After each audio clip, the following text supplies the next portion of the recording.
That detail alone tells you something. 28 years of sharing a bed with Bernard Whitmore. And when he died, I was sleeping in the room where we used to store the Christmas boxes. My daughter-in-law Renata had made the arrangement 3 months earlier, back when Bernard was still in the hospital, still breathing on his own, still squeezing my hand on Tuesday mornings. And she had quietly suggested, in that voice she used when she had already decided something and was merely performing a request, that it might be easier, practically speaking, if she and my son Marcus moved into the master suite. Better access to the ensuite bathroom, she had said. More space to coordinate everything that needed coordinating. I had looked at her the way I look at all things now. Calmly, completely, without any visible reaction whatsoever. I had simply said, "That's fine," and begun moving my clothes out of the wardrobe while she was still speaking. The guest room had a window that faced the garden. I had planted that garden in 1997, the year Marcus started high school. Japanese maples along the back fence, a row of hydrangeas that took 3 years to really take hold, and a small iron bench beneath the oak that Bernard had brought home in the back of his truck one Saturday without telling me, just because he had thought I needed somewhere to sit. That bench was still there, wearing 26 years of weather, still perfectly placed. I could see it from my new window every morning. I thought about that bench a great deal in the months after I moved into the guest room. If this story is already finding its way under your skin, hit that like button and subscribe to Linda's Life Diaries, and drop a comment telling me where in the world you're watching from.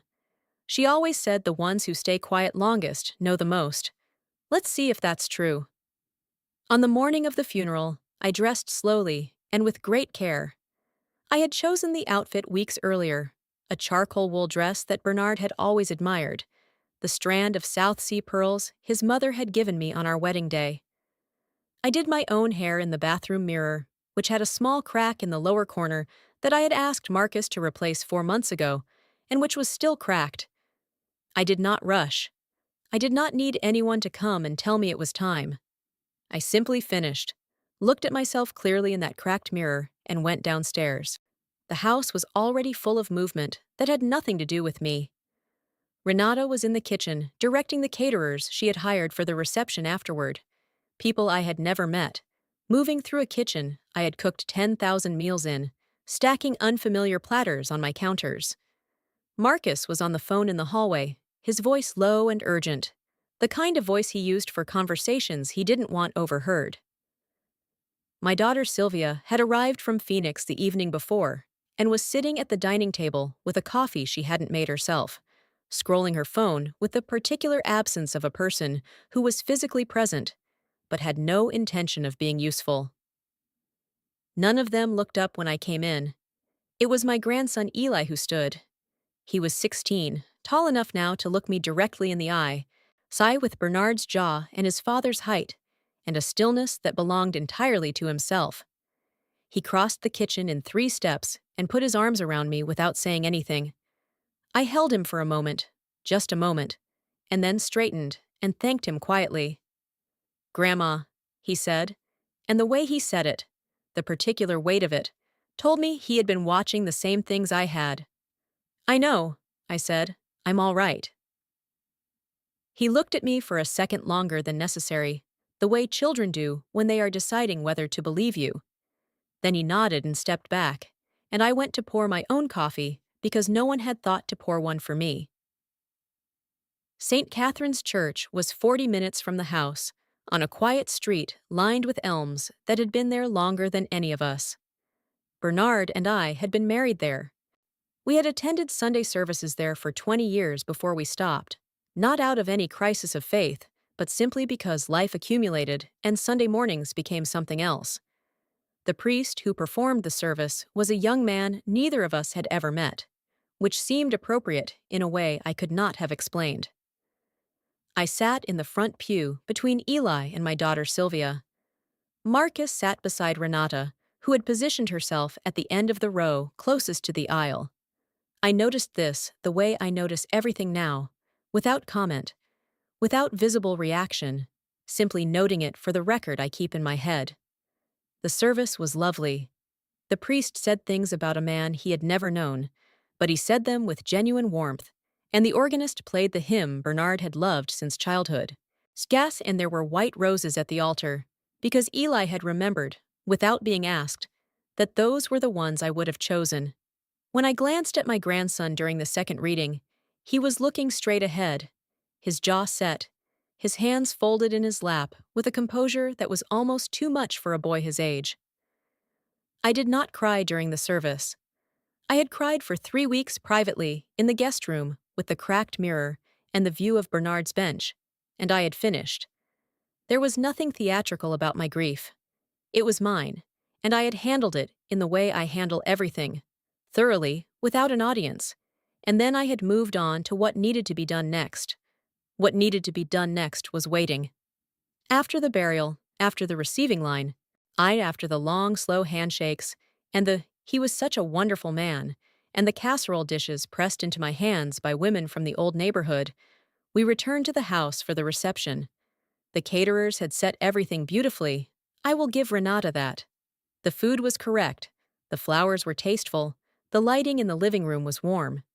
She had done it the way she did everything, efficiently, with obvious competence, and in a way that made it clear the execution was hers. I moved through my own house receiving condolences and offering tea. Several of Bernard's old colleagues were there, men and women from the firm, some of whom I had known for 30 years. When Richard Aldham arrived, he crossed the room directly to me, bypassing the receiving cluster around Marcus and Renata entirely. Richard was Bernard's oldest friend, and also his attorney for the last 22 years. He held both my hands and looked at me with an expression that contained several things at once. "Eleanor," he said, "how are you holding up?" "Wonderfully," I said. "Thank you for coming, Richard." He held my hands a moment longer than condolence required. "We should talk soon," he said. "There are some things that need your attention. Nothing that can't wait a few days, but—" "I know," I said. He looked at me. I looked at him. We had already had this conversation in his office 6 weeks earlier. "Good," he said simply, and moved on to pay his respects to the family. Renata, who had been watching from across the room, came to stand beside me approximately 2 minutes after Richard left. "Who was that?" she asked, and handing me a glass of water I hadn't asked for. "An old friend of Bernard's," I said. He seemed very serious. "He's a serious person," I said. "Always has been." She waited, clearly expecting more. I sipped my water and watched 2 of Bernard's grandnieces navigate the buffet table and offered Renata nothing further. After a moment, she moved away, and I noted, as I always did, exactly what she had wanted and exactly what she had not received. Let me tell you who I was before I became the woman sleeping in the guest room. My name is Eleanor Whitmore. I was born Eleanor Chen in 1952, the second daughter of 2 people who had arrived in this country with $30, a shared suitcase, and an unwillingness to be stopped by anyone or anything. My father built a grocery business from a single corner store to 7 locations before he retired. My mother kept his books, raised 3 children, and never once described herself as remarkable, which she was. I watched them work every day of my childhood, and I understood, without anyone explaining it to me, that the difference between survival and security was not luck. It was preparation. It was the ability to see clearly when other people preferred not to. I studied accounting at the State University, which in 1970 was a decision that raised certain eyebrows, and then I worked for 9 years at a mid-sized investment management firm before Bernard and I married. By that point, I had already built something, not vast, but real, a portfolio of investments that my colleagues had been happy to underestimate, managed quietly and with absolute consistency over a decade. When I left the firm to start a family, I did not stop. I simply moved the work to a different room. Bernard knew. Bernard had always known. He was a civil engineer who understood structures, and he recognized, in the architecture of my financial life, The same principles he applied to bridges: redundancy, load distribution, the quiet insistence on building things that held when tested. He was proud of me in the particular way of men who are genuinely unafraid of competent women, directly, without qualification, without any sense that my capability diminished his own. We raised 2 children in this house. Marcus, our eldest, who had his father's height and, in his earlier years, his father's steadiness. And Sylvia, our youngest, see who had inherited my mother's sharpness and spent 30 years deciding whether to use it. The house was mine. This is a fact that may surprise some people, though it would not have surprised Bernard. When we purchased it in 1989, I had structured the ownership through a family trust that I had established 2 years earlier, on the advice of a very good estate attorney named Patricia Osei, who had also been advising me, quietly and at regular intervals, ever since. The reasons for the trust were practical ones: tax efficiency, asset protection, the sort of boring financial housekeeping that people dismiss until they suddenly need it. But the effect of it was simple. The house was in the trust. The trust was mine to direct. And that had never changed, regardless of who had rearranged the furniture. Renata did not know this. See, Marcus may have known it once and forgotten. Sylvia had never been interested in the details. People tend not to ask women like me about the details. This is the first mistake they make. It is rarely the last. Marcus had met Renata 12 years ago at a conference in Chicago. He was 38, she was 32, and she had the particular magnetism of someone who had decided very early what she wanted and had been selecting for it ever since. I do not say this unkindly. I recognized it because I possess a version of it myself. The difference between us is what we decided we wanted. She was beautiful in the way that requires maintenance: immaculate nails, excellent posture, a wardrobe that communicated wealth without stating it. She worked in brand consulting, which meant she understood how to shape a story, how to make a product or a person appear to be exactly what an audience needed to believe. She was very good at her work. I had watched her do it. In the early years, she had been careful with me, warm even, bringing gifts when she visited, asking questions about my life in a way that implied genuine interest. It took me about 8 months to understand that the interest was inventory. She was cataloging what I had, what I controlled, what I might eventually need help with. I gave her nothing useful and continued to be pleasant. The shift began around year 4 of their marriage, when Marcus was made a partner at his firm, and Renata's consulting practice was generating real income. They had moved into comfort, and comfort, I have observed, is often where people reveal themselves. They no longer needed to be careful. They had enough money, enough status, enough confidence that the people around them would accommodate rather than push back. I watched my son change in ways that would have been invisible to anyone who hadn't known him at 22, before life had settled him into a particular shape. He became someone who interrupted. He became someone who made decisions about other people's situations without consulting them. He became someone who spoke about Bernard's health, Bernard's needs, Bernard's finances, with the easy authority of a person who has appointed himself the adult in a room that already contained adults. Bernard had found this amusing, in a tired way, and had said so to me more than once. I had found it informative. The year before Bernard's diagnosis, Renata had begun her campaign to consolidate. There is no other word for it. She had reorganized the house, not all at once, but gradually, the way water reshapes stone. A piece of furniture moved here, a cabinet reorganized there. My things quietly migrated from the shared spaces to the guest room and the hall closet and the shelves I wasn't using. She had taken over the household accounts, to help, and hired a cleaning service to replace the woman who had come every Thursday for 15 years, because the new service was more efficient. She had stopped setting my place at the dining table for family dinners, and instead brought a folding chair from the utility room and placed it at the end. Not the end of the table. The end. The place you sit when the table is full, and you have been added at the last moment. I had picked up the folding chair the first time, carried it back to the utility room, and taken my usual seat at the table without comment. Renata had watched me do this with an expression that was very briefly, very precisely, something ugly, before she composed herself and said nothing. After that, the chair did not reappear, but she did not give me back my seat either. She simply set 5 places and left mine as a problem I would have to solve myself each time. I solved it every time, without drama, without a single word about it. I was keeping a very careful record. Eli was the thing in this situation that I had not fully anticipated, not because I had not loved him fiercely from the moment he arrived, but because I had not expected him to become, at 16, someone capable of understanding what he was watching. He was Marcus's son by a previous relationship, seized a fact that Renata managed with the particular grace of someone who accepts something they cannot change, while making absolutely clear they have not forgotten it.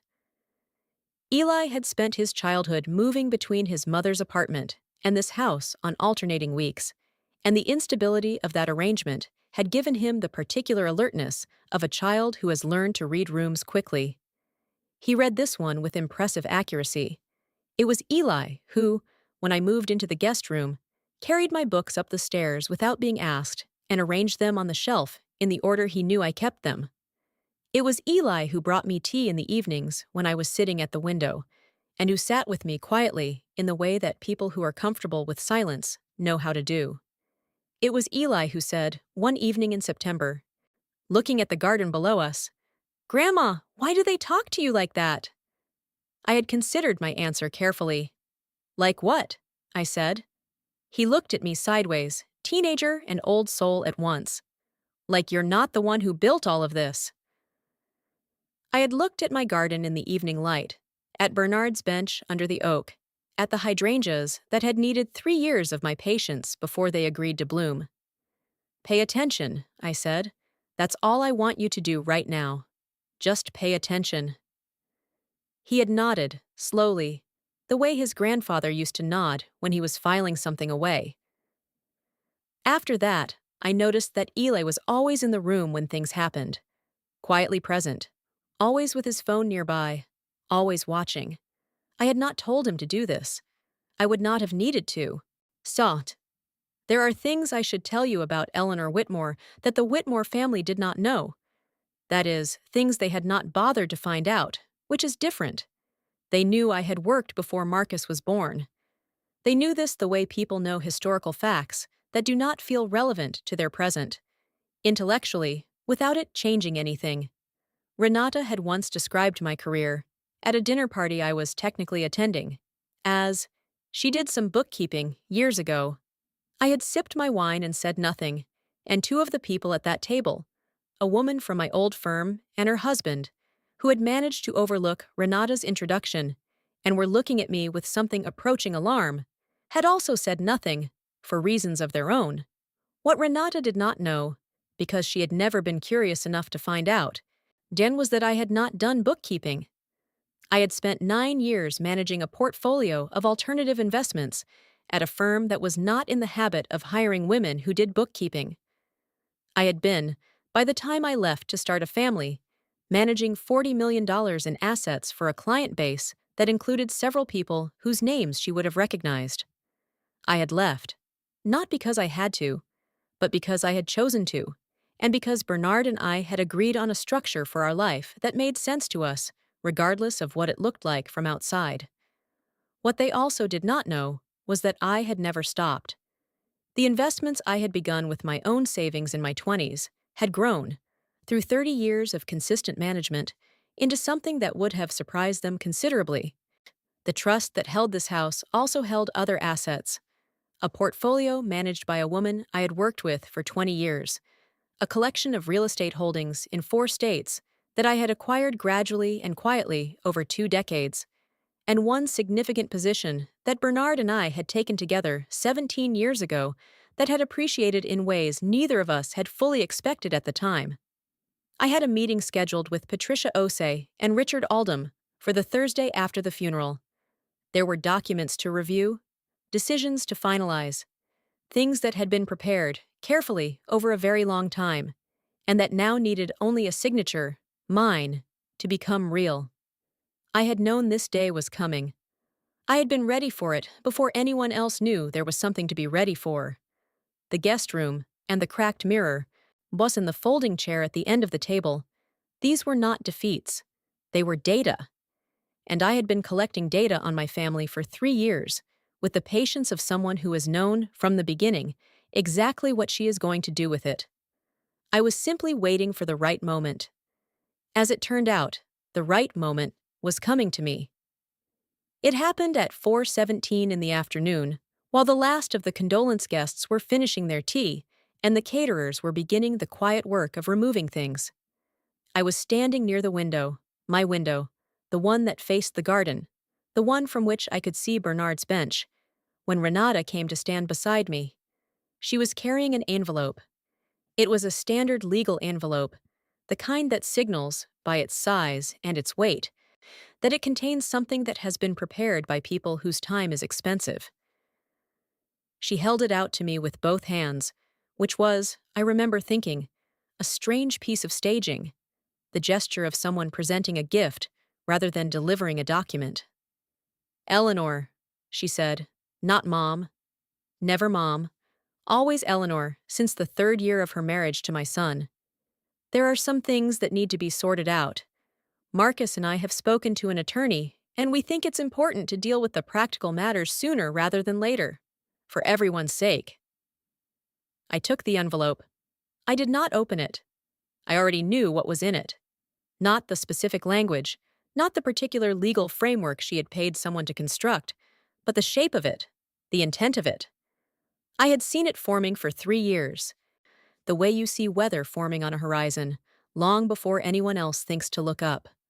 Across the room, Eli stood very still near the bookshelf. He was 16 years old, with his grandfather's jaw and his grandmother's patience, and he had his phone in his hand, held low at his side, and he was not looking at his phone. He was looking at me. I held the envelope in both hands and looked at Renata with the calm, complete expression I had perfected over 30 years of keeping my own counsel. She met my gaze with the careful confidence of someone who believes they have already won. "Thank you," I said. She blinked. It was a very small blink, but I saw it. She had expected something different. A reaction, a question, an objection. Now, the kind of confusion she had decided an old woman in a guest room would produce when presented with legal paperwork at her husband's funeral. "We can talk about it this week," she said. "There's no rush, of course." "Of course," I said. I put the envelope under my arm, walked to the window, and looked out at Bernard's bench. The garden was holding its color in the late afternoon light.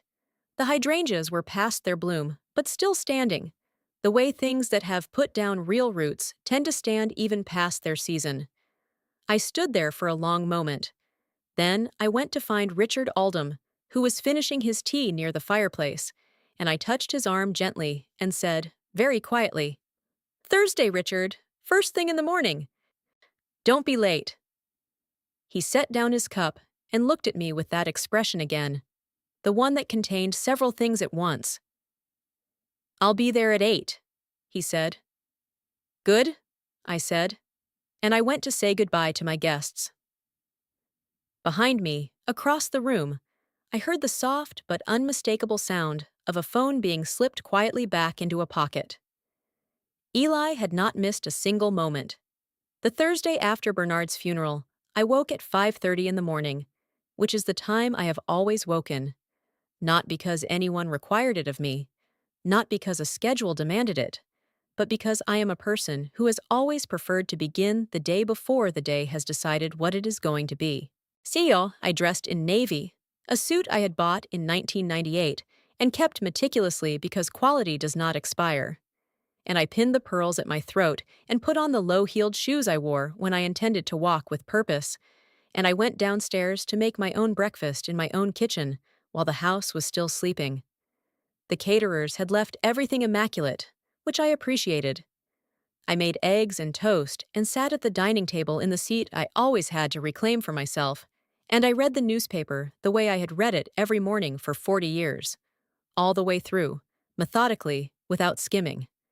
By the time I heard Renata's alarm going off upstairs, I had washed my dish, dried it, replaced it in the cabinet, and gathered my coat from the hall closet. I left a note on the counter that said, "Gone out. Back by noon." I did not ask permission to leave. I never had. I simply had not advertised my movements, and they had mistaken my quiet for a lack of them. The drive to Aldham and Associates took 22 minutes. I had made this drive many times over many years, though not always for reasons the family knew about. Richard's offices were on the fourth floor of a building downtown that smelled of good carpet and the particular stillness of a place where serious things are handled without drama. His assistant, a composed young man named Daniel, who had been with Richard for 6 years, was already at his desk when I arrived. He stood when I came through the door. "Mrs. Whitmore," he said. "Good morning. Mr. Aldham and Miss Osei are both here. Can I bring you anything?" "Tea, please," I said. "No, if it's no trouble." "It's no trouble at all." I had always liked Daniel. He had the particular quality of someone who pays attention and keeps what he observes entirely to himself. I suspected, not for the first time, that working for Richard Aldham selected for this. Patricia Osei was a woman approximately my age who had the bearing of someone who had spent 4 decades being the most prepared person in every room she entered. We had known each other since 1987, when I had hired her to review a contract, and she had found 3 problems in it that would have cost me considerably. After that, I had kept her. She was a small woman with reading glasses that she pushed up her nose when she was thinking, and a laugh that arrived unexpectedly and sounded like a door opening onto something warm. She did not laugh that morning. She spread the documents on Richard's conference table with the focused quiet of someone entering a final phase of something long in preparation, and she walked me through each one in order, which was the way we always worked. The first document was the amendment to the family trust, the Eleanor Chen Whitmore Living Trust, established 1987, amended at intervals over 37 years, most recently 6 weeks ago in this same room. The amendment formalized what had always been structurally true, but had never needed to be explicitly stated, that I was the sole trustee, the sole beneficiary during my lifetime, and that the distribution of trust assets upon my death would proceed according to terms I had set and could revise at any time, for any reason, without consultation or notification to anyone. The trust held the house. It held the investment portfolio. It held the real estate interests in Georgia, Tennessee, Colorado, and Oregon. It held a significant position in a technology infrastructure company that Bernard and I had invested in 17 years ago, when a man we trusted had shown us something we recognized as structurally sound, and which had grown, patiently and without fanfare, into something that would have made Renata's eyes water if she had known to look. The second document was a letter to Marcus, formal, prepared by Richard, informing him that the family home was held in trust and that any legal claim to the property, including claims arising from a surviving spouse's estate, had been addressed within the trust structure and were not subject to external challenge. This was the answer to the envelope Renata had handed me at the funeral. Not a confrontation, not a scene. A letter, from a lawyer, in language that left no room for creative interpretation. The third document was a new directive regarding the investment portfolio, a reallocation, modest but deliberate, that moved certain liquid assets into structures that would take effect immediately and could not be reversed without my explicit instruction. The fourth document was a letter to Patricia herself, giving her updated power of attorney in specific financial matters, replacing an older document that had listed Bernard as secondary authority. Bernard was gone. The structure needed to reflect this. Patricia signed her copy. I signed mine. Richard witnessed both. It took 40 minutes. Tea was served and finished. Outside the window, the city was beginning its morning in the ordinary way of cities, entirely indifferent to what was being decided 4 floors above it. When we were done, Patricia pushed her glasses up her nose and looked at me. "How are you, Eleanor?" she asked. Not the funeral version of the question, the real one. "Clear," I said. "I'm very clear." She nodded. "Good. That's what you need to be right now." "I know," I said. "I've been preparing for this for 3 years." She exchanged a look with Richard that I was not meant to see but did. It was not a look of surprise. It was the look of two people who have watched someone do exactly what they said they would do, and who find this quietly satisfying. If this story has found you, make sure to subscribe and turn on notifications so you never miss a new story from Linda's Life Diaries. The best ones are still coming, and the people who watch to the end are exactly the ones who need to hear them. I was home by 11:40. I had told them noon, and I arrived early, which is a habit I have maintained my entire life, for the simple reason that arriving early means no one can arrange the room before you get there. Renata was in the kitchen. She looked up when I came in, and her gaze moved from my face to my coat to my bag, with the particular efficiency of someone conducting an assessment. "You went out," she said. "I did," I said. "Early start." She said it with a lightness that was not entirely light. "I'm an early riser," I said. "Always have been." I hung my coat in the hall closet and came back to put the kettle on. "Is Marcus home?" "He's working from the study," she paused. "Eleanor, we should probably talk about the envelope. When you're ready." "Of course," I said. "I've had a chance to review the contents." Something in her posture adjusted. It was very small, a micro realignment of the shoulders, a barely perceptible sharpening of attention. "And?" she said. "It's very thorough," I said. "You clearly worked with a good attorney." She waited. I poured my tea. "I'll have my own attorney respond in due course," I said. "These things take a little time to sort properly. I'm sure you understand." Another small adjustment. She had expected, I think, confusion, distress, the particular vulnerability of a newly widowed woman who finds legal paperwork bewildering. What she was receiving instead was the pleasant, unhurried tone of someone who has been handling their own legal affairs for 4 decades and finds this one merely routine. "Of course," she said carefully. "No rush at all." "Thank you," I said, and took my tea to my room, and closed the door, and sat in the chair by the window that faced Bernard's bench, and allowed myself, very briefly, the private satisfaction of someone who has played a long game and can see the board clearly. Marcus came to find me that evening after dinner. He was a good-looking man, my son, tall, with good bones, and a way of filling a room that had always been more performance than substance, though I had never said this to him, and it would not have helped if I had. He sat in the chair across from mine, which meant he sat in the chair Eli usually occupied, and he held his hands together in his lap the way he always did when he was attempting to project reasonableness. "Mom," he said. "Marcus," I said. "I know this week has been—" He searched for the word. "Hard," I said. "Yes, it has." "Right," he nodded. "And Renata and I, we want to make sure everything is settled, practically, so that you don't have to worry about anything." I looked at him. I had looked at this face for 50 years, had watched it move through infant bewilderment and adolescent certainty and middle-aged confidence, and I knew every version of it.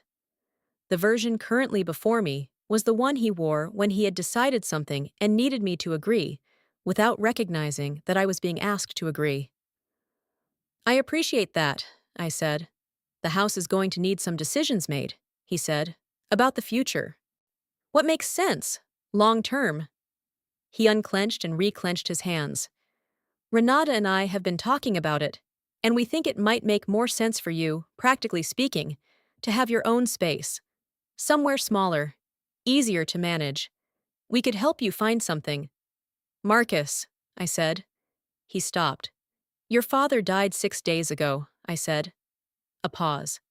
"I know, Mom." Then perhaps this conversation can wait a few weeks. He held my gaze for a moment, and in that moment, I saw something that I recognized from when he was 8 years old and had been caught in a lie he was not yet skilled enough to maintain. The brief, unguarded awareness that he had miscalculated. Then the composure returned, practiced and smooth. "Of course," he said. "Of course. I just didn't want things to get complicated." "They won't be," I said. "I promise you that." He left, and I sat with that for a while. He had meant it as a reassurance to himself, but I had meant it as a statement of fact. 11 days after the funeral, Eli texted me. He was at his mother's apartment that week, the alternating schedule that had governed his childhood still in effect, though at 16 he was old enough to manage it himself. His message arrived at 9:47 in the evening, which was later than he usually texted. "Grandma, I need to tell you something. Dad and Renata were on the phone tonight. I wasn't supposed to hear." I put down the book I was reading. "I'm listening," I wrote back. "They called someone named Greg. I think he's a lawyer, different from the one who sent the envelope. They said they were going to move quickly before she gets organized." That's what Renata said. "Before she gets organized." I read this twice. "Is that bad?" he wrote. "It would be," I wrote back, "if I weren't already organized." A pause. Then, "How organized?" "Considerably." Another pause. Then, and this was the message that I kept, that I returned to more than once in the weeks that followed. I figured. I filmed the envelope thing, by the way, at the funeral, in case you needed it. I sat with my phone in my hands in the guest room, in the house that had been mine for 34 years, and I felt something move through me that was not quite surprise and not quite pride, and was perhaps simply the particular warmth of being known by someone who had chosen to know you. "Good boy," I wrote. "She didn't know I was recording," he wrote. My phone was at my side. She couldn't see the screen. "I know," I wrote. "I saw you. What are you going to do?" "Grandma?" I thought about this for a moment. Then I wrote, "I'm going to let them move quickly, and I'm going to be where I've already been." He took a moment with that. Then, "Okay, I trust you. I know you do," I wrote. "Get some sleep." The call I made the following morning lasted 9 minutes and 20 seconds. I made it from the garden, sitting on Bernard's bench, because I wanted to be outside and because no one in the house had ever thought to put anything in the garden. No cameras, no intercoms, no clever devices for listening, because no one in the house had ever believed that anything important happened out there. I called Patricia first. "They're moving faster than I expected," I said when she picked up. "How fast?" "They've engaged a second attorney. Someone named Greg. I don't have a last name yet." "Give me the day," she said. "I'll find him." "I also need you to initiate the conversation with the property management company, the one we discussed." A brief pause. "You're ready to do that?" "I've been ready for 18 months, I said. "I was waiting to see if it became necessary." "And it has." "Yes," I said. "It has." She made a sound that was not quite her unexpected laugh, but was adjacent to it. The sound of someone who has been waiting alongside you for a long time, and who feels the particular satisfaction of motion after stillness. "I'll make the calls this morning," she said. "Eleanor, are you all right?" I looked at Bernard's bench, at the iron armrests worn smooth in the places where hands had rested, at the oak above it holding its last autumn leaves. The garden was still and cool and entirely itself, unimpressed by and indifferent to everything the house behind me contained. "Yes," I said, "I'm exactly where I need to be." In the 2 weeks that followed, small things began to shift in ways the family could feel, but not name. The first thing was the mail. A letter arrived from the offices of Aldham and Associates, addressed to Marcus Whitmore, regarding the Eleanor Chen Whitmore Living Trust. It was formal, measured, and required his signature acknowledging receipt. He signed it without fully reading it, I later learned, because Renata had been beside him and had said it was probably routine and they would have Greg look at it. It was not routine, but it would take Greg a few days to explain to them why. Says the second thing was a phone call Marcus received from the firm that managed the household accounts, the accounts that Renata had taken over to help 2 years earlier.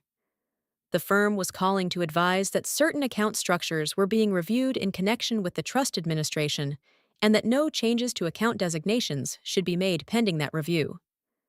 Marcus had apparently said, "Of course," and then called Renata, and Renata had called Greg, and Greg had begun the process of understanding what he was dealing with.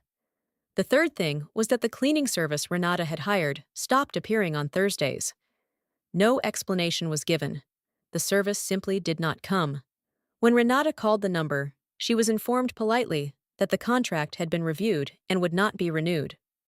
I was in the garden when she came to tell me about this, which meant her expression when she delivered the news was visible to me in the full light of a clear November afternoon. It was a complicated expression. It contained things she was not yet certain how to organize. "The cleaning people canceled," she said. "Did you—" "I'll find someone," I said. "Leave it with me." She looked at me for a moment with that complicated expression, and then looked at the garden, and then looked back at me, and I watched her, for the first time, begin to do arithmetic. She had not yet reached the answer, but she had started the equation. "There's a woman who used to come on Thursdays," I said pleasantly. "Before the other service. I'll call her." Renata opened her mouth, closed it, and went back inside. I stayed in the garden a while longer. The hydrangeas were bare now, the maples had dropped everything, and the bench was cold, but the structure of it all was exactly as I had planted it. The bones of it, the arrangement, the deliberate logic of what went where and why. A garden, I have always believed, is not what it looks like in its best season. It is what remains when the season ends and you see what was actually planted, and how deeply and whether the roots were real. Mine were. They had always been. The attorney Renata had hired was named Gregory Marsh, and he was the kind of man who was very good at what he did, so long as what he did was exactly what he expected it to be. He had been practicing real estate and family estate law for 18 years.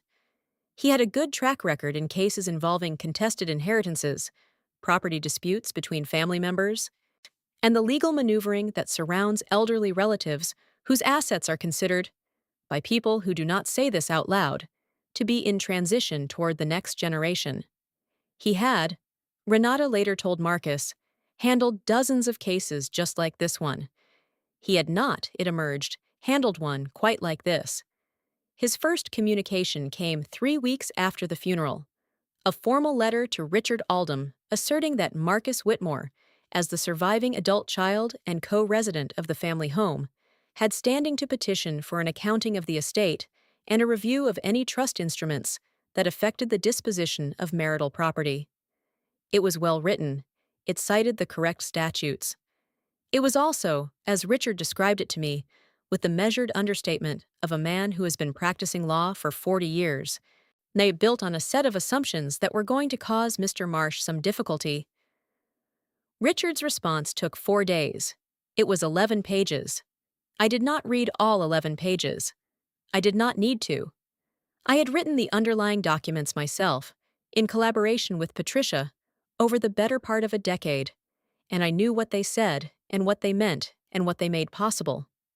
What the response explained to Mr. Marsh, with great thoroughness and no particular urgency, was the following.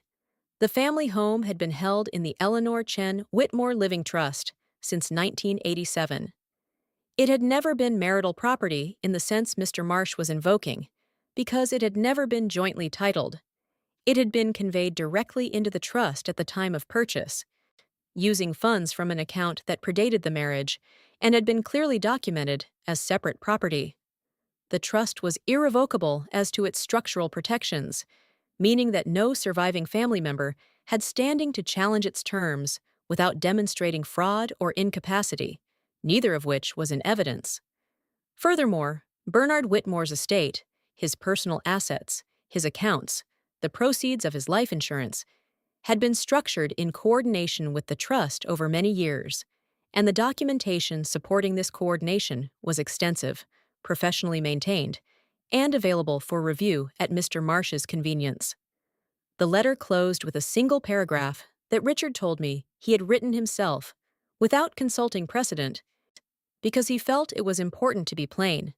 The eviction notice that had been delivered to Mrs. Eleanor Whitmore at her husband's funeral reception on the day of his burial had no legal force whatsoever. It was not a valid instrument. It could not become one. And if Mr. Marsh's clients wished to pursue the matter further, they were welcome to do so, though Richard wished to be transparent that the cost and outcome of that pursuit had been considered carefully on Mrs. Whitmore's behalf, and she remained entirely prepared.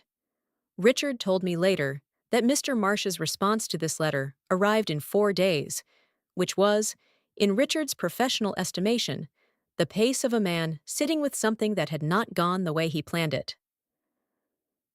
It was a Wednesday evening in late November when Marcus called a family meeting. He used that phrase, family meeting, which was a phrase I had not heard in this house since the children were teenagers, and someone needed to account for a dent in the car or a missing $50 from the kitchen drawer. It had a particular quality of performance to it, that phrase. It implied a structure of authority that the situation did not, in my estimation, support. Sylvia drove up from the city. She arrived in the late afternoon and came to find me in the garden, where I was doing the November work of putting things to bed, cutting back the hydrangeas, clearing debris from around the maple roots, covering the beds with mulch against the cold. She stood at the garden's edge in her good coat and watched me work for a moment before she spoke. "Mom," she said, "what's going on?" I looked up at her. Sylvia was 51 years old and had her grandmother's cheekbones, and, I had always believed, more of her grandmother's intelligence than she had ever been given credit for. She had spent 30 years living at a slight distance from this family, not estranged, not hostile, simply elsewhere, the way some children orbit at a wider radius without anyone fully understanding why. "Come sit with me," I said. We sat on Bernard's bench together, which was cold but dry, and I told her what had happened. Not all of it, not the documents, not the full scope of what Patricia and Richard had prepared, but the shape of it, the guest room, the folding chair, the envelope at the funeral. Sylvia listened without interrupting, which was unusual for her. When I finished, she was quiet for a long moment, looking at the garden. "She handed you eviction papers," she said, "at Dad's funeral." "Yes. And Marcus knew." "I believe he did." Another silence. Then Sylvia said very quietly, "Mom, I'm sorry. I should have been paying more attention. I should have come more." I put my hand over hers on the cold iron of the bench. "You're here now," I said. "That's what I need." "What are you going to do?" "I've already done most of it," I said. "Tonight is just when everyone finds out." She looked at me sideways. In that moment, she looked exactly like her grandmother. Not her appearance, but the angle of attention, the sharpness behind the eyes. "How long have you been planning this?" she asked. "The planning has been ongoing for a number of years," I said. "The specific application of it became necessary about 3 weeks ago." Sylvia was quiet for another moment. Then she did something I had not seen her do in a very long time. She laughed. Not the polished social laugh she used at dinner parties, or the careful quiet one she offered at family gatherings. The real one, bright and sudden and belonging entirely to herself. "All right, Mom," she said. "What do you need me to do?" "Sit next to me tonight," I said. "That's all." The meeting was held in the living room at 7 o'clock. Marcus sat in the armchair that had been Bernard's, which was a choice I noted without comment. Renata sat beside him on the sofa, straight-backed, with her hands folded in a way that communicated both composure and readiness. She had dressed for this, I observed, not formally, but with deliberate care, the way people dress when they believe they are about to be in charge of something. Sylvia and I sat on the opposite sofa. I had made tea and brought it on the tray without asking whether anyone wanted it, because offering tea is a thing I do in my house, and I intended to continue doing it. Eli was in the doorway. He had not been invited to the family meeting, technically. No one had told him to come, but no one had told him to stay away, and he had positioned himself with the quiet certainty of someone who has decided that his presence is not negotiable. He was still in his school clothes, his backpack on the floor beside him, and he was holding his phone with the same casual grip I had observed at the funeral. Renata glanced at him, and then at Marcus. Marcus opened his mouth, and then appeared to think better of it. Neither of them told him to leave. They were already making calculations about the kind of scene that might result. This, I thought, was progress of a sort. Marcus began. He had prepared something. I could tell by the particular rhythm of his opening sentences, the way they had the quality of something rehearsed. He spoke about the house, about the future, about practicality and the difficulty of maintaining a large property on a single income, by which he meant my income, which he had apparently given some thought to and reached certain conclusions about that were not going to survive the next 30 minutes intact. He spoke about his concern for me. He said this with genuine feeling, which I believed. Marcus had always loved me in the way of people who love you, and also find you convenient. And he had not yet sorted out which one was driving him tonight. He said that a smaller property, something manageable, in a good community, perhaps with services available. He did not say the word facility, but it was present in the room, standing just off to the side of everything he did say. Renata said nothing during this part. She had learned, at some point, that Marcus's version of their case had a softer edge than hers, and that it was strategically better to let him lead. When he finished, I waited for a moment. Not from uncertainty, from the particular timing of someone who has no reason to rush. "Marcus," I said, "what do you believe this house is worth?" He blinked. It was not the response he had expected. The current market value is probably around 800,000, maybe a little more. 860, I said. As of the appraisal conducted in September. I had it done when Bernard's health began to decline. I set my tea down on the tray. "And what do you believe happens to this house now that your father is gone?" The first layer of caution crossed his face. "Mom!" "I'm asking sincerely," I said.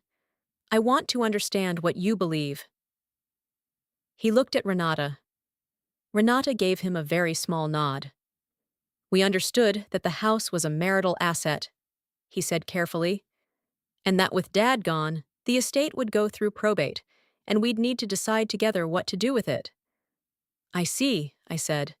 "And the eviction notice Renata gave me at the funeral, that was part of your plan to help with that process." Renata leaned forward. "Eleanor, the notice was a legal formality. It was meant to clarify. It was meant to establish a clock," I said pleasantly. "I understand how these instruments work.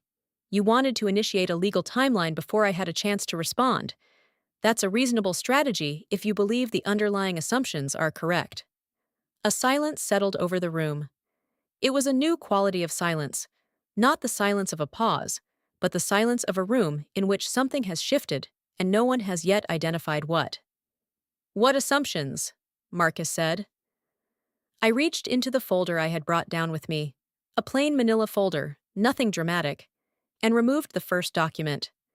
I set it on the coffee table between us. "The Eleanor Chen Whitmore Living Trust," I said. "Established 1987. This house has been held in this trust for 34 years. It is not a marital asset. It has never been subject to probate. Your father's passing does not affect its ownership or disposition in any way. I remain its sole trustee." Marcus picked up the document. He stared at it for a long time. Renata did not move. "Your attorney, Mr. Marsh, has already been in communication with Richard Aldham about this," I said. "Richard's response was delivered 10 days ago. I imagine Greg has had a chance to review it by now." The sound of Greg's first name, used with my quiet familiarity, landed in the room in a particular way. Renata's chin came up a fraction of an inch. "The house is yours," Marcus said. The words came out flat, recalibrated, stripped of argument. "The house has always been mine," I said. "What I am deciding now is what I choose to do with it." It was at this point that Eli spoke, when he had been in the doorway for 22 minutes without anyone fully accounting for him, which was an achievement for a 16-year-old boy, and a testament to the quality of attention he had been paying since September. "I have something," he said. Every face in the room turned to him. Renata's expression was the one I had been watching for. Not alarm, not guilt, but the particular controlled blankness of someone managing a reaction they cannot afford to display.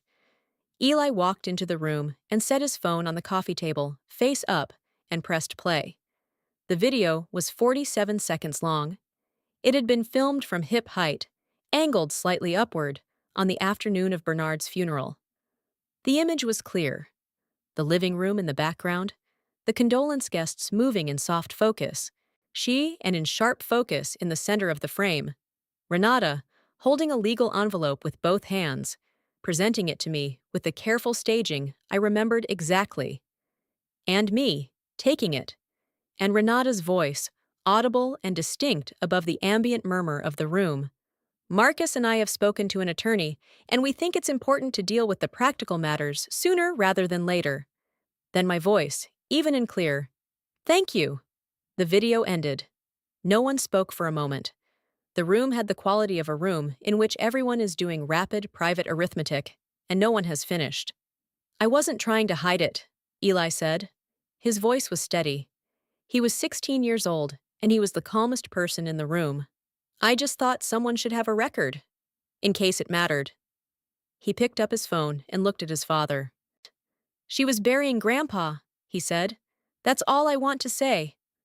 He put the phone in his pocket, walked to the sofa where I was sitting, and sat down beside me. He did not look at Renata again. He looked straight ahead, his hands on his knees, his grandfather's jaw set in a way that closed the subject entirely. Sylvia, on my other side, was very still. I could feel the quality of her stillness. It was the stillness of someone holding something in with considerable effort. Marcus was looking at his son. He was looking at him the way a man looks at something that has revealed itself to be different from what he believed it was. Not angry, not betrayed, but genuinely uncertain, as if seeing clearly for the first time required an adjustment to the eyes. Renata stood up. "This is not," she began.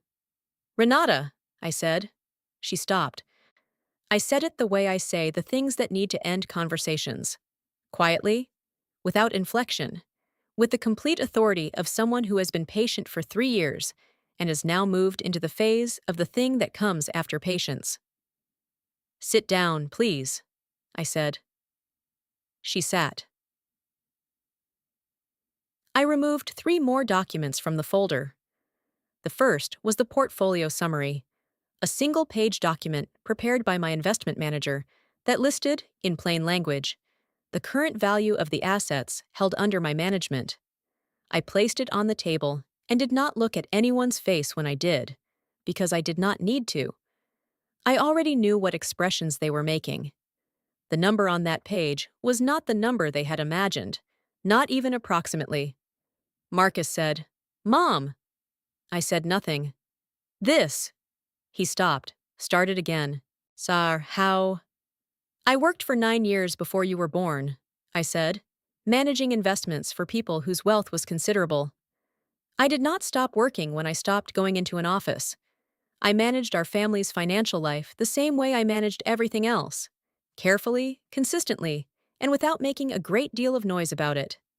Your father knew. He supported it fully. We made decisions together about the structure of what we were building, and we built it over 40 years. And this is what 40 years of careful work looks like when no one has spent it or squandered it or assumed it would simply be there when they needed it. The room was very quiet. "The real estate holdings," I continued, placing the second document on the table, "are in 4 states. They were acquired over 20 years. They generate income. That income has been reinvested, for the most part, which is why the portfolio has grown the way it has. I placed the third document on the table. This is the position your father and I took 17 years ago in a technology infrastructure company on the recommendation of a man we trusted and whose judgment turned out to be correct. I will not tell you the current value of that position because the number is not the point. The point is that it exists. The point is that it has always existed. The point is that I have been sitting at the end of your table on a folding chair for 2 years while this has been true, and not one of you thought to ask a single question about my life that didn't assume the answer was small. Sylvia made a sound. I glanced at her. I saw her eyes were bright and her jaw was set, and she was holding herself with the rigid self-control of someone who is furious on behalf of another person and has been asked to hold it. I gave her the smallest nod. Not yet. She held it. Marcus had put down the portfolio summary. He was looking at his hands. He was doing this, I understood, because he could not yet look at me, not because he was calculating, but because something had landed in him that was heavier than calculation. I had known my son for 50 years.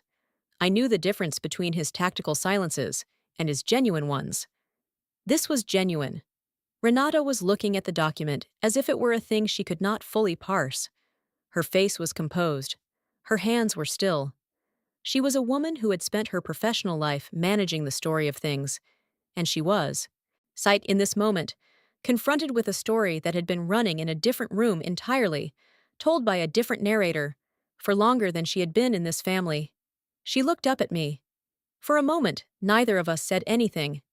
I had thought, sometimes, about what I would feel in this moment. I had expected something sharper, a satisfaction with edges on it, a particular pleasure in the geometry of it, the way a thing that has been building for years finally reaches its full height. What I actually felt was quieter than that. It was not triumph, it was closer to completion, the particular stillness of a person who has waited for the right moment and found themselves, when it arrived, simply present in it. I want to tell you what is going to happen now, I said, not as a negotiation, as information. I had rehearsed none of this. I want to be clear about that.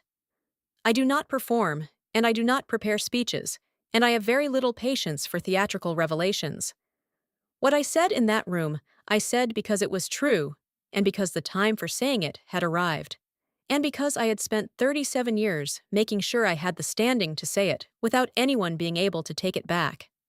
This house, I said, is mine. It will remain mine for as long as I choose to live in it. I will not be moving to a smaller property. I will not be relocating to a community with services. I will not be handing over the management of my financial affairs to anyone in this room or anyone they have hired. I looked at Marcus. You are my son, I said. I love you. I have loved you since before you were born. And I will love you until I am gone. And nothing that has happened in this house in the last 3 years changes that. But I want you to understand something clearly. The comfort you have lived in your entire life was not self-generated. This house, your education, the seed capital for the business you launched at 32. These things came from somewhere. They came from your father and from me, and we gave them to you without conditions and without expectation of return, because that is what parents do when they love their children well. He was looking at me now. His eyes were red at the corners in the way of a man who is not going to cry, but is close to something. What I did not give you permission to do, I said, was to decide that because you had received it freely, it was yours to take. There is a difference. Oh, I hope you understand that difference now, because I need you to carry it forward. He nodded. Once. A small, heavy movement. I turned to Renata. You are a capable woman, I said. I have always believed that. You are organized and intelligent, and you know how to build things. And in a different set of circumstances, I think we might have been. Not close, perhaps, but genuinely useful to each other. Instead, you spent 3 years dismantling my place in my own home, one small decision at a time, and you handed me legal papers on the day I buried my husband. I need you to understand that I am not telling you this because I want an apology. I am telling you this because I want you to know that I saw all of it. Every chair, every dinner, every account you reorganized. I was watching, and I was remembering. Ma and I made very good notes. Renata's composure did not break. I had not expected it to.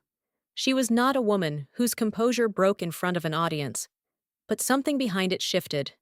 A quality of certainty that had been present every time I had looked at her for 3 years was no longer there.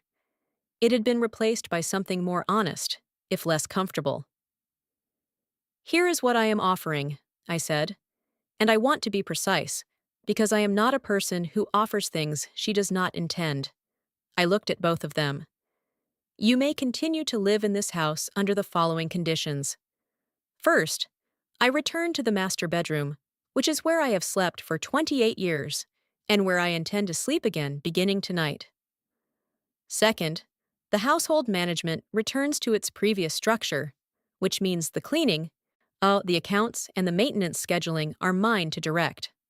Third, there are no further legal actions initiated against this estate by Mr. Marsh or anyone he recommends. Richard will be in touch with him to confirm this has been understood." I folded my hands in my lap. "If these conditions are not acceptable," I said, "then a different arrangement will need to be made. The house is mine. I can live in it comfortably alone. The choice is yours, and I will respect whatever you decide, but I need your decision by the end of this week." The room held its breath. Marcus looked at Renata. It was not the look of a man awaiting instruction. It was the look of a man who has understood, perhaps for the first time in several years, that the instruction he has been taking has been coming from the wrong direction. "Mom," he said, "I'm sorry." The words arrived simply. No staging, no qualification, no preface. Just 3 words in my son's voice, spoken to me in the living room of the house where I raised him, next to the fireplace where he had opened Christmas presents for 20 years, and the window that faced the garden his father had helped me plant. I looked at him for a long moment. "I know you are," I said. "I believe that. We'll see what the apology looks like when it's lived rather than spoken. That's when it counts." He nodded. Renata said nothing, but she was looking at her hands, and the quality of her silence had changed. It was no longer the silence of strategy. It was the silence of someone sitting in the honest weight of a thing. I stood up. "I'm going to move my things back into the master bedroom tonight," I said. "Eli, would you help me?" He was on his feet before I finished the sentence. Sylvia stood too, buttoning her coat with an expression that was very close to her grandmother's, and very close to a smile she was managing, with visible effort, to keep contained. I walked out of the living room without hurrying. There was no need to hurry. Everything that needed to happen had happened, and the rest would follow in the order it was going to follow, and I was exactly where I had always known I was going to be at the end of this. What followed was not a single dramatic event, but a series of quieter ones, which is the way real things actually unfold once the room has been cleared and the performance is over. Renata called Mr. Marsh the following morning and informed him that his services would no longer be required. I learned this from Richard, who had received confirmation that the legal proceedings had been withdrawn. He called me at 8 in the morning to tell me, in his measured way, and I thanked him and told him to send his bill to the usual address. Marcus came to my bedroom door 2 evenings after the meeting. He knocked, which he had not done since he was a teenager. He had acquired, in his years of treating this house as his own, the habit of moving through it without pausing for permission. The knock was a small thing. It meant something. He sat in the chair by the window, the chair that was mine, in my room, that faced my garden, and he talked to me for an hour and 40 minutes. He did not ask for anything. He did not propose any arrangements or offer any solutions. He told me about the last 3 years from his side of them, which was not as flattering a view as the one he had been living inside, and I listened the way I listened to everything, completely, without interruption, noting what was true and what was still defended, and what he was not yet able to say. When he was done, I told him 2 things. The first was that I forgave him, not because what had happened was small, but because he was my son, and forgiveness was not something I intended to withhold from someone I loved, who was genuinely trying to find his way back. The second was that Renata was going to have to find her own way to me. I could not do it for her, and he could not do it on her behalf. If she wanted a relationship with me, a real one, not a managed one, she would need to come to me herself in her own time, without a strategy. I would be here. I was not going anywhere. What he left looking lighter than he had arrived. I did not know then whether it would hold, whether the understanding would survive the ordinary friction of daily life in a house where the power had rearranged itself. I did not have certainty about that. What I had was the knowledge that I had said what was true and offered what was real, and the rest was not mine to control. I had spent 3 years understanding the limits of what I could control. It had been, in its way, an education. Renata came to me on a Saturday afternoon, 3 weeks later. It was a December afternoon, cold and clear, the kind of light that makes everything look more precise than it is, and she knocked on my bedroom door, and when I told her to come in, she came in and stood near the door for a moment, as if deciding whether the room was going to allow her. I was sitting in my chair by the window. I gestured to the one across from it, the one where Eli usually sat, the one where Marcus had sat 3 weeks earlier. She sat. She did not have a speech prepared. I could tell this immediately, and it raised her in my estimation, though I did not say so. She was holding herself with a tension that was different from her usual controlled posture. This was the tension of someone who is not performing composure, but simply experiencing discomfort and has no way around it. "I owe you an apology," she said. "I have owed it to you for longer than I want to admit." I waited. "I told myself it was practical," she said, "that we were helping, that the house was too big for one person, and Marcus would eventually need to manage things anyway, and it was better to get ahead of it." She stopped, looked out the window at the garden. "I told myself a lot of things." "People usually do," I said. "I didn't think of it as cruel," she said. "That's what I keep coming back to. I didn't think I was being cruel. I thought I was being realistic about what older people need. And She stopped again. When she looked at me this time, there was something in her face that was different from anything I had seen there in 12 years. It was not comfortable. It was honest. "I underestimated you completely. I thought you were manageable," I said, a breath. "Yes." "Most people do," I said. "I have never found a way to take it personally." She was quiet for a moment. Then she said something I had not expected, delivered in the voice of a woman who has put down something she has been carrying a long way. "I saw the portfolio document. I saw the number. And my very first thought, was not shame. It was that I should have checked. I should have found out. And that's—" She shook her head. "That tells you what I was actually thinking about, doesn't it?" I looked at her. I had looked at this woman for 12 years, through the careful presentations she made of herself, and the agendas she wrapped in pleasantness, and the quiet accumulating maneuvers she mistook for management. And what I saw now was different, not transformed, not redeemed, but honest, in a way she had not been with me before. Honesty, in my experience, is where things can begin. "I don't need you to have checked," I said. "I need you to understand that it was never about the money. It was about the chair at the end of the table.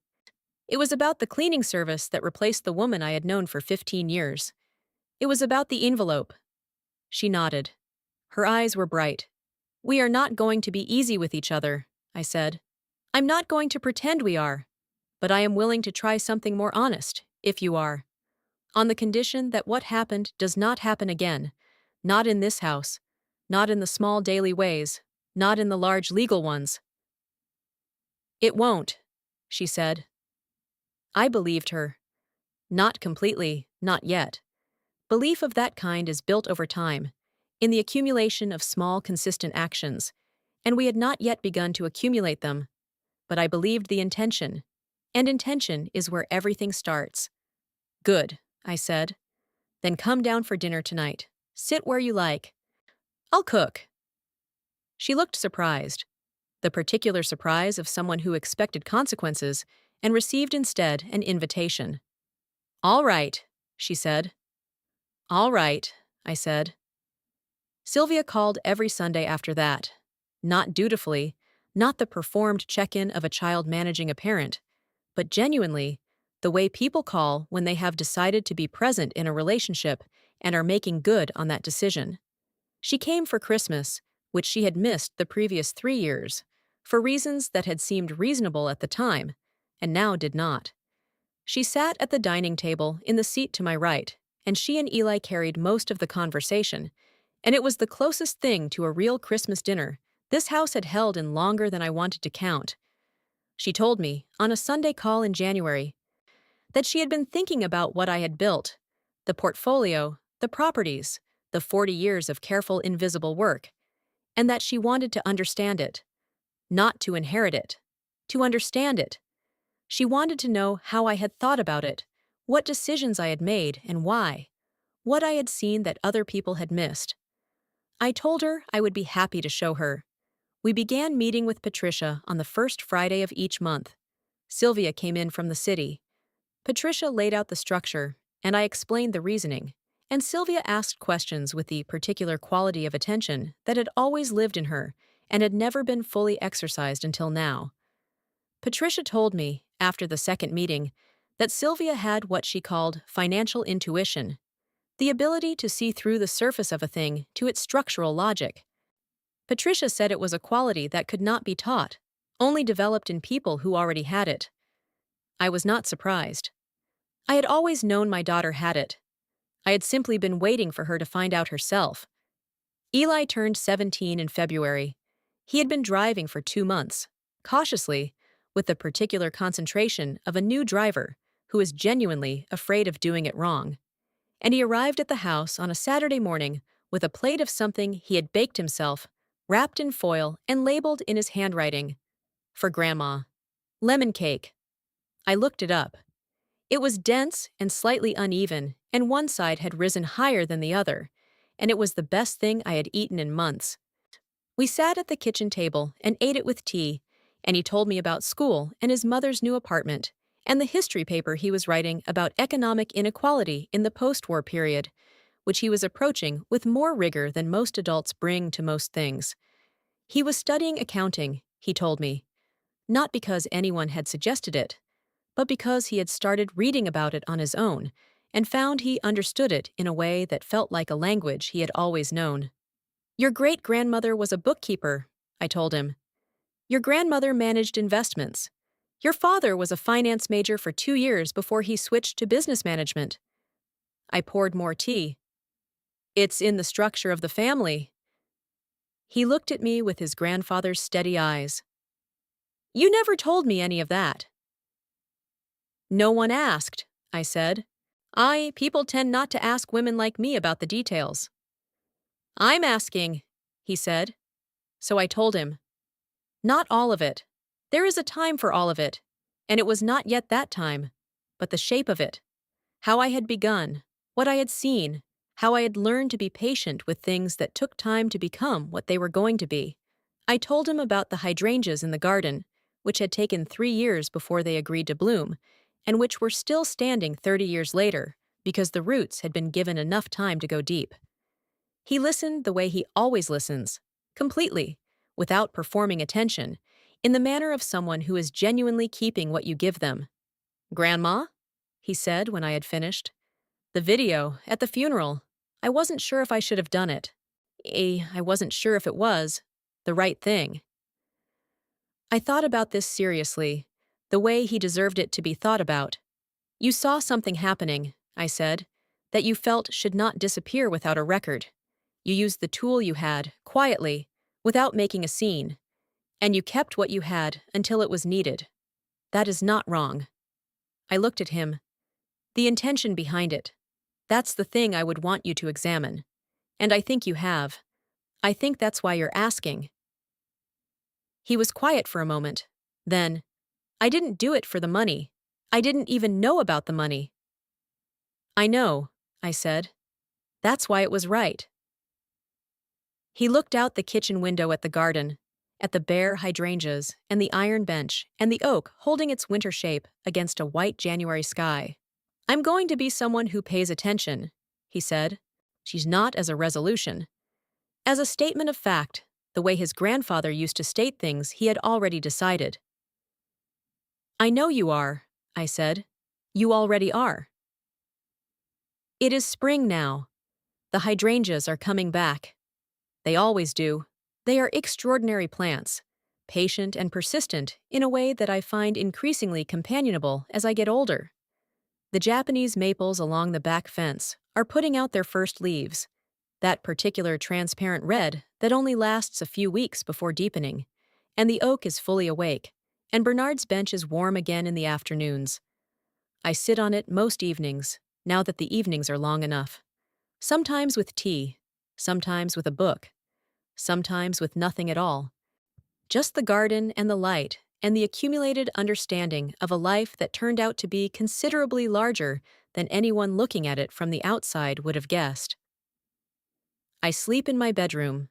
My things are where I put them, in the order I have always kept them, and the window faces the street and the morning comes in at the angle it always has, and I wake at 5:30 as I have always woken, and I dress, and I go downstairs, and I make my breakfast, and I read my newspaper, and I begin my day. Marcus and Renata are still in the house. This was a decision I made with clear eyes, not out of sentiment or the particular softness that widowhood is supposed to produce in women of my age. I made it because I looked at my son, and I saw someone who had been lost for a while inside a life he had assembled without enough of his own thinking in it, and who was now doing the genuine and uncomfortable work of finding his way back to himself. I made it because I saw Renata, not as she had performed herself to me for 3 years, but as she was actually, in the mornings before the performance started, in the moments she did not know I was watching. And I saw a woman who had also assembled herself according to a template that was not entirely her own, and who was not without the capacity to be different if the conditions allowed for it. The conditions now allow for it. We are not yet easy with each other. We may not arrive at easy, but we are honest, which is better. The folding chair has not appeared again. My place at the table is set when the table is set. The woman who cleaned my house for 15 years came back on the first Thursday of March, let herself in with the key I had never taken back, and we had tea in the kitchen, and she told me about her grandchildren, and I told her about mine, and the house felt, for the first time in 3 years, entirely itself. Patricia and I meet with Sylvia on the first Friday of every month. We are doing something together, the 3 of us, that I did not expect to be doing at this point in my life. Building something, a structure for what comes next, a way of passing on not just the assets, but the thinking behind them, the patience and the clarity, and the willingness to see things as they are, rather than as you need them to be. Sylvia has a quality that is going to matter enormously when the time comes. I am making sure she has everything she needs to use it.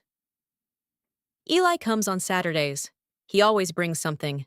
Lemon cake, a question, a book he found that he thought I'd want to read, sometimes just himself, which is the thing I value most. He is learning accounting with the intensity of someone who has discovered a language that makes the world legible to him. He asks me questions about things I built 40 years ago, and I answer them honestly, which means sometimes the answer is, I made a mistake, and here is what I learned from it. He writes the mistakes down alongside the successes, which is the right instinct, and it tells me everything I need to know about the kind of person he is becoming. He asked me once, on a Saturday afternoon, when the winter was just beginning to release and the first crocuses were appearing along the garden border, "Grandma, did you always know how it was going to go? Like, did you always know you were going to be okay?" I thought about this honestly, the way he deserved. I knew what I had built, I said. I knew the roots were real. What I couldn't know was how the season was going to behave, how hard the winter would be, how long it would last. I had to trust what was underground, even when I couldn't see it. He was quiet for a moment, looking at Bernard's bench in the afternoon light. "That's what the bench is, isn't it?" he said. That's why you keep looking at it. I looked at him. This boy. This extraordinary, clear-eyed, quietly powerful boy. Your grandfather brought it home on a Saturday because he thought I needed somewhere to sit, I said. He didn't ask. He didn't plan. He just saw what I needed, and he provided it without making anything of it. That is what love looks like when it is real. Not the grand gesture, but the Saturday afternoon when someone notices something quiet and does something about it. Eli nodded slowly, folded this away. I'm going to remember that, he said. I know you will, I said. We sat together on Bernard's bench in the afternoon light, my grandson and I, and the garden was exactly as I had planted it 30 years ago, and the roots were real, and the season was changing, and everything that was supposed to hold was holding. This is what I knew, at the end of all of it, that I had always known. The woman you seat at the end of the table, the woman you move out of her bedroom, the woman you hand papers to at her husband's funeral with the confidence of someone who believes she has already won. That woman built the table. She built the room around it, and she will be the last one sitting at it. She always knew that. She was simply waiting for everyone else to find out. Thank you for staying all the way to the end. The people who finish the whole story are the ones who understand it, and the ones who share it. If this one moved you, the next video on your screen is waiting to do the same. And if you haven't subscribed yet, come back. There's always another woman the world underestimated, and we tell those stories here.